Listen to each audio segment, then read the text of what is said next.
Hello, it's really nice to be here. It's a real joy to be able to participate in this summit. And I would really, I'd like to ask you a question if that's okay. Um, what is life if full of care? We've got no time to stand and stare. Yes, some of you who are familiar with poetry will know that's leisure or part of leisure by William Henry, who's a Welsh poet. I'm in the UK. Now, I certainly didn't have time to stand and stare. I'm going to tell you a story about how I was totally unable to take time out and just take time to breathe and stand and just stare, to meditate, to take myself off into flights of fancy and just dreaming. I was a very busy managing director. I was responsible for a lot of people at work. I had extreme pressure, time pressure for this work that we did. I ran a house. I was looking after children. And if someone said, "Can you do this?" I said, "Yep, of course I can." And I packed more and more and more into my life. Because after all, who or what was I without all of this? Nobody. Nothing. Well, how wrong could I be? When you take no time to pay attention to the messages your body is giving you, it gets more and more frantic as you are packing more and more and you're becoming more and more frantic with your lifestyle, until it says, "Hang on a minute, just stop," a cotton picking moment there. And you have no chance. You just have to stop. Well, my stop moment came when I had a terrible infection and I went completely deaf. Not a good look when you're in the music business, believe me. So I thought, well, what on earth do I do with this? Once I'd got over the shock and the fact that nobody could tell me if I'd ever get my hearing back again. So I thought, well, how do I move forward with this? What do I use? I was very, very positive about I needed to do something because I couldn't just sit with no sound and no way of communicating with anybody.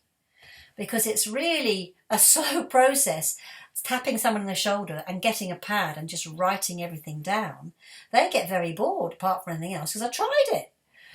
So I thought, well, what can I do? Well, I wave my hands around a lot. I'm not Italian, although I have an Italian name, Elizabeth Calderara. It means people who live on the edge of the volcano. And I should really have paid attention to that because of explosions that happen when I don't pay any attention to what my body's telling me. So, what did I do? I decided to learn British Sign Language. That was the way I was going to communicate. Took myself off to the university and got on with some amazing people who had hearing impairments permanently.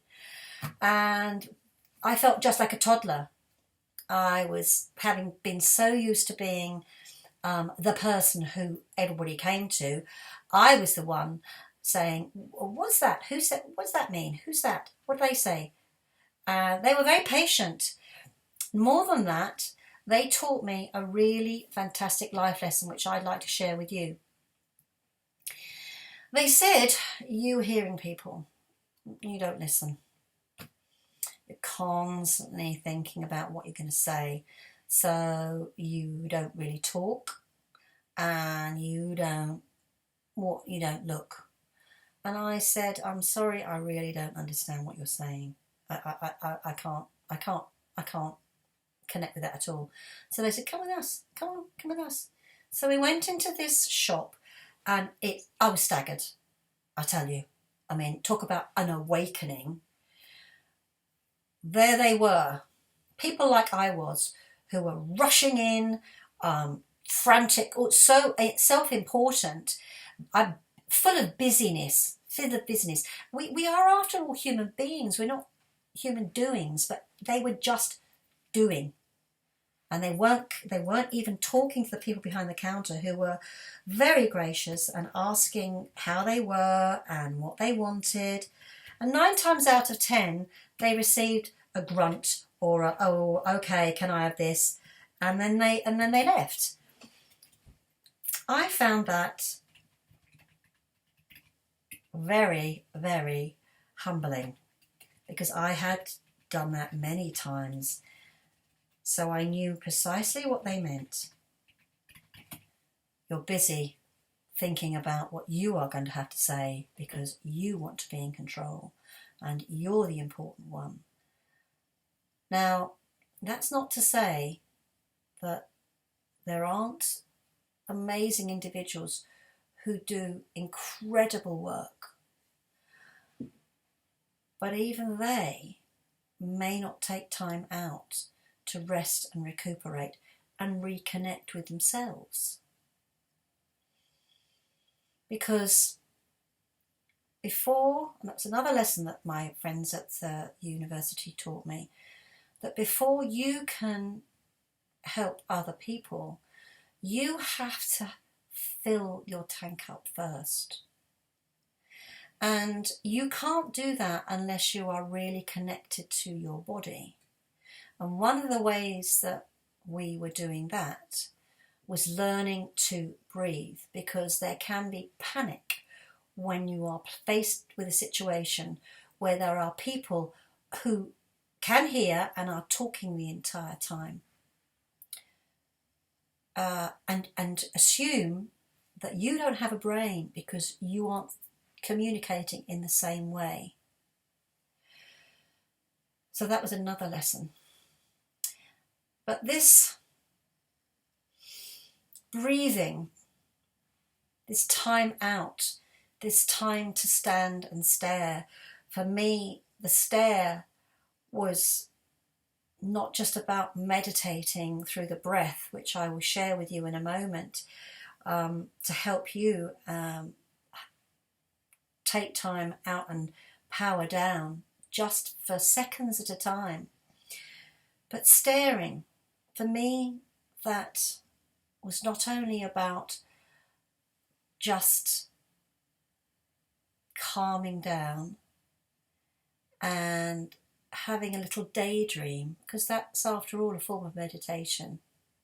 I'm not really a cross your legs and om type of girl. I do it occasionally, but there are so many other forms of meditation. Walking the dog, going out to the countryside, just, if you're in a city, quietly walking down a pavement and saying hello to people. Stop. Take stock.